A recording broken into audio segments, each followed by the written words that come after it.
शिलांग दौरे पर गया राजा रघुवंशी लगातार घर वालों से बात करता रहता था। एक बार उसने अपनी मां को भी फोन किया और बताया कि कैसे वो शिलांग की वादियों में घूम रहा है। आपको सुनवाते हैं वो आखिरी बातचीत। उतर है। हाँ, मैंने के आ गए नीचे। कहाँ पे हो तुम? ऊपर पहाड़ पे के ऊपर नीचे? आ गया मैं। अब जाके पहुंचा ऊपर में। रात को नीचे रुके थे? आओ। कुछ खाने का मिला कि? रुकने का नाम तब से नहीं ले रहे हैं और यकीन ही नहीं हो रहा है कि आखिर इतना बड़ा घटनाक्रम इनके साथ हो गया। 11 मई को जिस बेटे को सेहरे में इन्होंने देखा था, जो बहू लेके आया था, अब वो जब कफन में निकल के यहाँ से जा चुका और अब उसकी पत्नी को पुलिस ने उसकी हत्या के आरोप में पकड़ा है। उमा जी, आपने उम्मीद की थी कि इतना बड़ा वज्रपात आपके ऊपर होगा, इतनी बड़ी बिजली घर पे गिरेगी?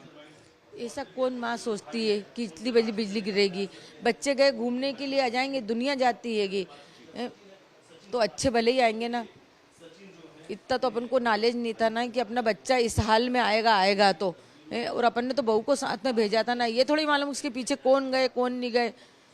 ये तो अपन को सब अब पता चल रहा है ना कि किसकी साजिश थी किसकी नहीं थी। और ये बहुत बड़ा षड्यंत्र रचा गया था। बहुत बड़ा, छोटा मोटा खेल नहीं है ये, बहुत बड़ा है ये। यूं आपने बताया कि यहाँ से उनके शिलांग या मेघालय जाने का कोई प्लान नहीं था हनीमून पे, ये अचानक से बना। और क्या ये टिकटें जो है वहाँ जाने की ये राजा ने करवाई थी या पत्नी सोनम ने करवाई? सोनम ने करवाई थी। बराबर मेरे को राजा ने बताया। मैंने बोला बेटा तूने टिकट करा ली और अपन अभी नहीं जा सकते, बाद में जाएंगे। तो बोले मम्मी उसने टिकट करा ली। बोलती अब क्या करोगे तुम? तो टिकट हो गई, अब तो तुमको चलना पड़ेगा ना। तो बोले मम्मी चला जाऊँ क्या? तो मैंने कहा बेटा चले जा। कितने दिन में आओगे? बोले 6-7 दिन में आ जाएंगे। और जिस दिन मैंने आखिरी बात करी थी उस दिन भी बोला था बस अब यहाँ से निकल रहा हूँ, बस इसके बाद मेरी कोई बात नहीं हो। और राजा का फोन एक दिन पहले ही बंद हो गया था, स्विच ऑफ। तो मैंने बोला सोनम से कि राजा का फोन अभी तक चल्लू नहीं हो, मेरी रिकॉर्डिंग में भी आ रहा होगा।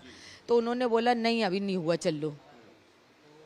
आप जब यहाँ से इन लोग जा रहे थे तो किसी तरीके का कोई मन में आपके वहम, कोई डर उस वक्त आया था जब ये यहाँ से जा रहे थे? आपने कहा कि राजा ने जो सोने की चेन पहनी थी, कैश भी काफी था, तो एक मन में डर था एक माँ के कि इतना सब कुछ लेके कौन घूमने जाता है? डर जब बना मेरा, जब गले में चेन देखी तो मैंने उसको राजा को फ़ोन लगाया। आधी रास्ता पहुंचा था जब मैंने राजा से बात करी थी। तो राजा से मैंने बोला कि बेटा कहाँ तक पहुंच गया? तो उसने बोला मम्मी यहाँ तक पहुंच गया। तो उसने उधर से क्या बोला कि मम्मी वो सोनम ने मेरे से बोला चेन लेके आना। तो मैंने बोला कि बोल देना मैं तो कोई लेके नहीं आ रहा हूँ चेन, तुमको पहनना पहनो, मेरे को तो कोई नहीं पहनना, मतलब यूँ बोल दिया। तो फिर है ना मैंने राजा की एयरपोर्ट की फ़ोटो देखी तो कॉलर के वहाँ चेन दिखी। तो मैंने उसको तुरंत फिर से फ़ोन लगाया। मैंने कहा राजा तूने चेन क्यों पहन के गया? अभी तो क्या बोल रहा था मैंने चेन नहीं पहनी, ये फोटो में तो चेन आ रही मैंने की एयरपोर्ट की। तो मम्मी मेरे को सोनम ने बोला था कि चेन पहन के आओ। बोले मैंने भी तो सब पहना। तो मैंने की सोनम ने क्या पहना? तो उसने तो मिनी पहना था और एक ब्रेसलेट पहना था डायमंड का और अंगूठी पहनी थी, बाकी उसने और बाकी रकम नहीं लेके गई थी। और उसने आप ये बताना चाह रही हैं कि पूरी एक साजिश थी, उसी साजिश के तहत आपके बेटे को इतने दूर ले जाया गया मेघालय और वहां पे उसकी हत्या की गई? नहीं तो वो साजिश ही है ना। और चेन पहनने की कौन पत्नी बोलती? मैंने उनकी माँ से ये बात रखी कि देखो राजा ने चेन पहन के गया तो मेरे को डर लग रहा है, खतरा लग रहा है, क्योंकि जरा सा भी अपने गले में होगा। मैं 2-3 लाख की बात नहीं कर रही कि 2-3 लाख गए तो जाए, मगर है ना उससे क्या खतरा रहेगा। मेरे को बहुत डर लग रहा है कि मेरे छोरे के गले में कभी दिख जाएगा। तो मैंने उसको इतना बोला कि बैग में रख लेना बेटा निकाल के। तो बोले ठीक है मम्मी मैं होटल में जाके बैग में रख लूंगा। उसने इतना भी मेरे को बताया। आपको बिल्कुल सोनम पे शक नहीं हुआ था उसके हाव भाव से, बातचीत से? हुआ था, वो बात ही इतनी मीठी करती थी कि मैं कैसा शक कर सकती सोनम पे।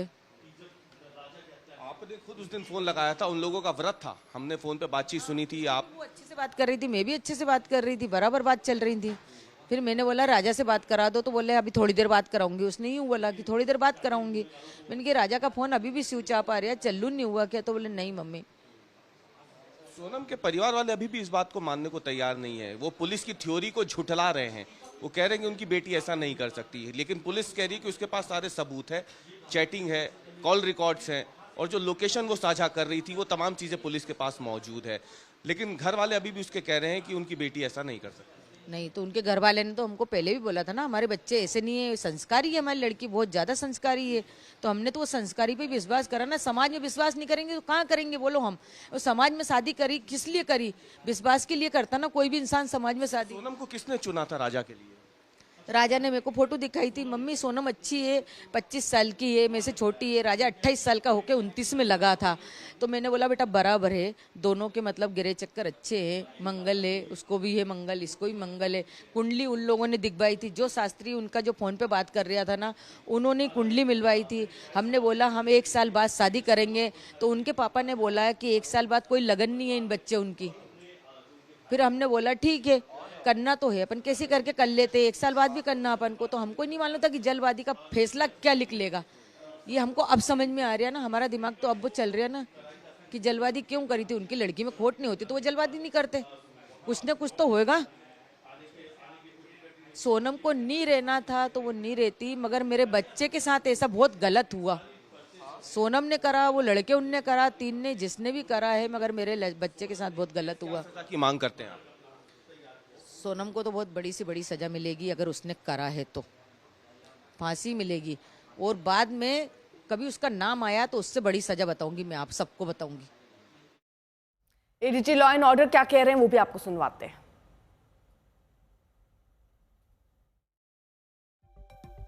ADG law and Amitabh ji हमारे साथ हैं। अमिताभ जी, सोनम की जिस तरह से गिरफ्तारी हुई है, क्या कुछ कहेंगे यूपी पुलिस का इसमें कैसे? यूपी पुलिस को इंदौर पुलिस से सूचना प्राप्त हुई थी। सोनम रघुवंशी ने खुद ही फोन करके बताया इंदौर पुलिस को कि वो बनारस गाजीपुर मार्ग पर स्थित काशी ढाबे पर हैं। इस सूचना पर गाजीपुर पुलिस ने इन्हें बरामद किया और उसके बाद फिर इनका मेडिकल जांच कराने के बाद इन्हें 1 स्टॉप सेंटर पर रखा गया है। और इंदौर पुलिस और मेघालय पुलिस रास्ते में है। जैसे वो आते हैं वो कानूनी प्रक्रिया पूर्ण कर उनसे इंट्रोगेशन करेंगे और आगे कार्रवाई करेंगे। यूपी पुलिस ने भी कुछ इंटरोगेशन किए, कुछ डिटेल सामने आप लोग? यूपी पुलिस ने कोई भी इंट्रोगेशन नहीं किया है, ये काम मेघालय पुलिस द्वारा ही किया जाएगा। Thank you sir. तो ये आपने सुना, अमिताभ यश हैं, एडीजी लॉ एंड ऑर्डर हैं उत्तर प्रदेश से, और लगातार बैठकों का दौर तो यहाँ जारी है। लेकिन उस बीच में एक बड़ी सफलता है जो तमाम स्टेट्स की पुलिस को मिली है। UP police, Shillong police, Indore police, जिसमें सोनम को फिलहाल गिरफ्तार कर लिया गया है। कैमरामैन संदीप दुबे के साथ समर्थ श्रीवास्तव, लखनऊ आज तक।